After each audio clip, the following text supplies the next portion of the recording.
स्वागत है बच्चों का अड्डा यूपी बोर्ड के यूट्यूब चैनल पे। मेरा नाम है शाहरुख। बच्चों, आज की इस वीडियो में हम क्लास 12th के सिलेबस के बारे में डिस्कशन करने वाले हैं, जो कि आपका सेशन 2025-26 से रिलेटेड होने वाला है।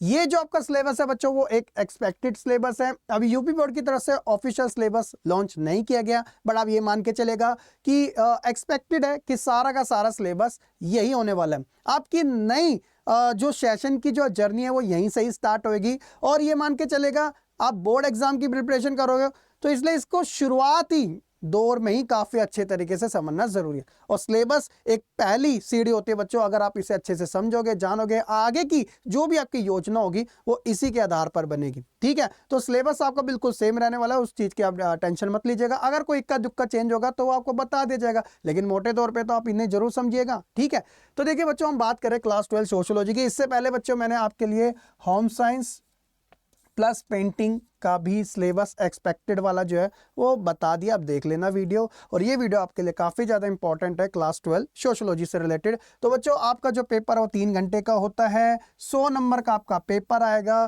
क्लास 11th के अंदर जिस सोशियोलॉजी को आप पढ़ के आए हो, तो उसके अंदर तो आप फर्स्ट बुक जो थी वो परिचय से संबंधित थी आपके, है ना, परिचय। और दूसरा था बोध। दूसरा क्या था बच्चों? बोध। तो पहला था समाजशास्त्र का परिचय और दूसरा था समाजशास्त्र का बोध। तो इंट्रोडक्शन आपने पढ़ लिया, बोध मतलब होता है समझना, आपने समझ लिया। अब आप क्लास 12th में आ चुके हो। क्लास 12 के अंदर जो सोशियोलॉजी पढ़ोगे वो भारत के संदर्भों में पढ़ोगे, यानी कि आपको भारत से संबंधित चीज़ों के बारे में जानना पड़ेगा। पहला होगा समाजशास्त्र का परिचय होगा, और दूसरा होगा भारत के अंदर जो विकास और परिवर्तन। ये दोनों बुकों के आपके नाम रहेंगे। ठीक है, तो देखिए टोटल जो चैप्टर जो टोटल आपके चैप्टर है वो कितने होंगे, कौन कौन से कितने कितने मार्क्स का आएगा, आप इसी के अकॉर्डिंग देखिएगा। पहली जो आपकी किताब है उसका नाम है बच्चों भारतीय समाज। टोटल आपको इसके अंदर कितने लेसन करने हैं? 7 लेसनों को कवर करने हैं।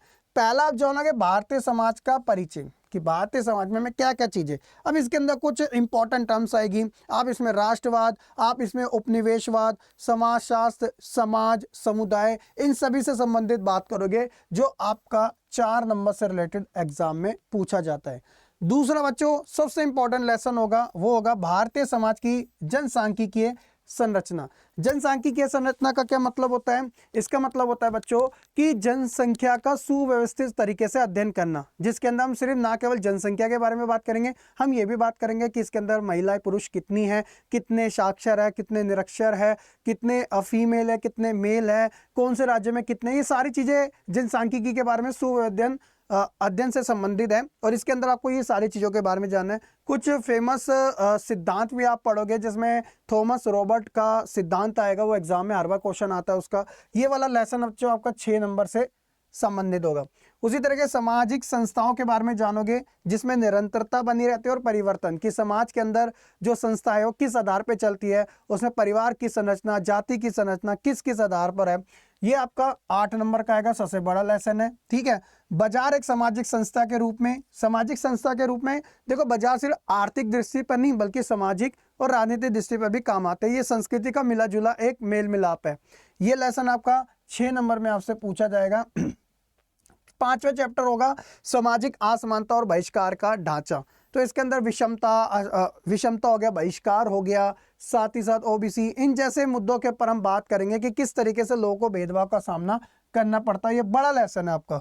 उसे देखिए, जो सबसे बड़ा लेसन है वो है सांस्कृतिक विभिन्नताओं की चुनौती। भारत एक धर्मनिरपेक्ष राज्य है, मतलब भारत का कोई अपना धर्म नहीं है, और भारत सभी धर्मों को सम्मान मानता है, किसी धर्मों के अंदर वो अपना हस्तक्षेप नहीं करता। तो इस सांस्कृतिक विविधता भारत की किस आधार पर है, इसके अंदर कुछ चीजें क्षेत्रवाद, सांप्रदायिक, धर्मनिरपेक्ष, इन संबंधित सारे विषयों के बारे में हम बात करेंगे। ये आपका सबसे बड़ा लेसन है, जो कि है 10 नंबर का। और लास्ट है परियोजना के लिए कार्य, जो कि 8 नंबर का आएगा।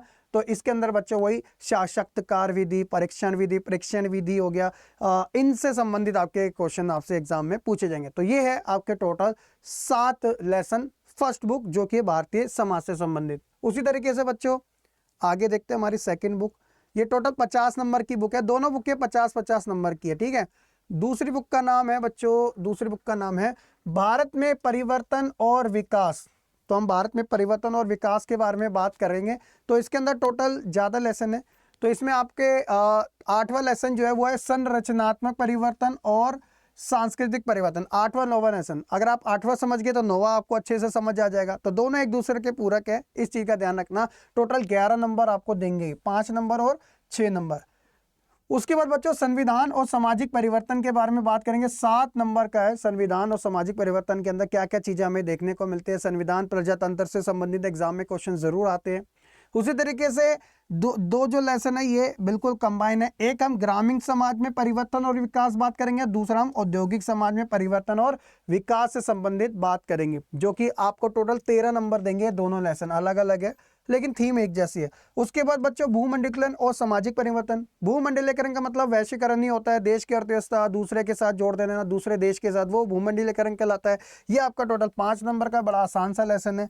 फिर उसके बाद जनसंपर्क के माध्यम और सूचना, ये टेलीविजन हो गया, रेडियो हो गया, सोशल मीडिया हो गया, इंटरनेट हो गया, ये सारे क्या जनसंपर्क के माध्यम है। मीडिया के अंदर इंपॉर्टेंट रोल है। 6 नंबर का आपसे पूछा जाएगा। और एग्जाम में पूछने वाले सबसे ज्यादा क्वेश्चन सामाजिक आंदोलन, जितना छोटा नाम उतने ही बड़े बड़े क्वेश्चन ये देता है। 8 नंबर का आपसे पूछा जाएगा बच्चों। विभिन्न प्रकार के सामाजिक आंदोलन, चाहे महिला से संबंधित हो, श्रमिकों से संबंधित हो, किसानों से संबंधित हो, या फिर कोई अन्य सामाजिक आंदोलन, उसके बारे में हम बात करेंगे। सामाजिक आंदोलन क्यों जरूरी है, क्या समाज में बदलाव लाते हैं, क्या इनके उद्देश्य है, सारा का सारा बच्चों आपको इसमें देखने को मिलने वाला है। तो ये आपके टोटल 8 नंबर मिला के हो गए 50, और 50 और 50 होता है 100।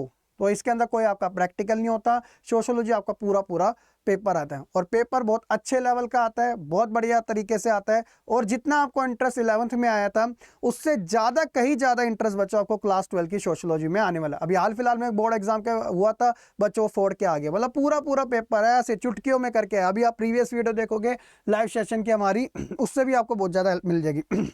यहाँ पे बच्चों आपको डिटेल में बताएगी ये सारी चीज़ें कि देखो जो मैंने आपको ऑलरेडी बता दी है, सारी चीज़ों के बारे में आपको कवर करना है, यहाँ पर आप देख लेना। तो ये बच्चों आपकी जो PDF है वो आपकी प्रीवियस ईयर वाली है, उसी के अकॉर्डिंग बच्चों मैंने आपको सारा यहाँ पे बता दिए।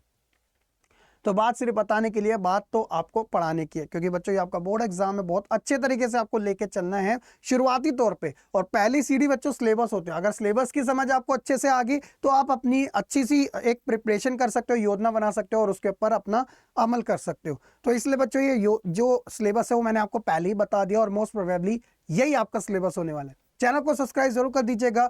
सेशन आपके वीडियो जो है आपको जरूर देखने को मिलने वाली है। और प्लीज़ अगर कोई भी आपका डाउट है तो आप कमेंट सेक्शन में ज़रूर ड्रॉप कर देना, वहाँ पे मैं आपका ज़रूर रिप्लाई करूँगा। बाकी हम मिलेंगे अपनी नेक्स्ट वीडियो में, तब तक के लिए खुश रहे, पढ़ते रहे और ऐसे ही आगे बढ़ते रहे।